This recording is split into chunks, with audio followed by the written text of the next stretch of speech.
Baton Rouge voters come November will consider whether to rededicate money throughout the city parish. Mayor President Sid Edwards' tax plan was approved last night unanimously by the Metro Council. News 2's Alexis Maroney joining us now with more on the back and forth. Back and forth is right, Michael. Metro Council member Daryl Hurst and Charlie Davis with the mayor's office said this plan required collaboration from all city departments and took months of work.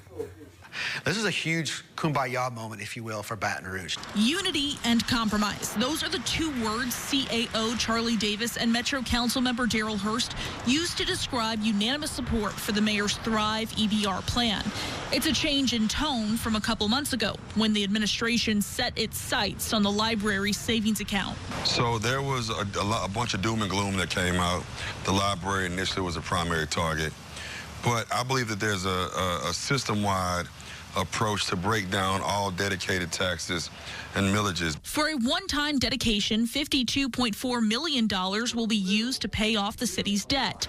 $21 million will pay off debt expected for the next year, according to Hurst. This is the city parish being very, very responsible with the money the taxpayers have entrusted us with. Davis with the mayor's office breaks down what voters will decide come November.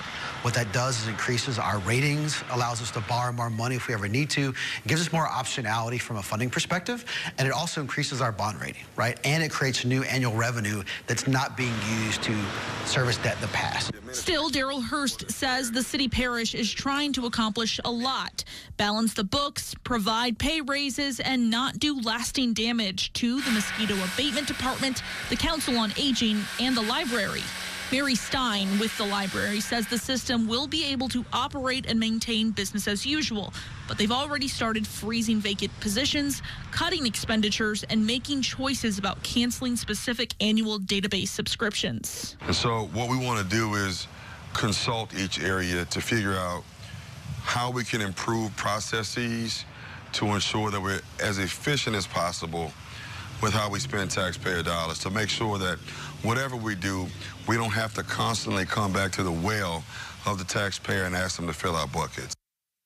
In a statement, Mary Stein with the library system said, quote, "We will also be able to continue with the long-range capital improvement plan at a slower pace since we are pay-as-you-go and must save funds first prior to starting a new project."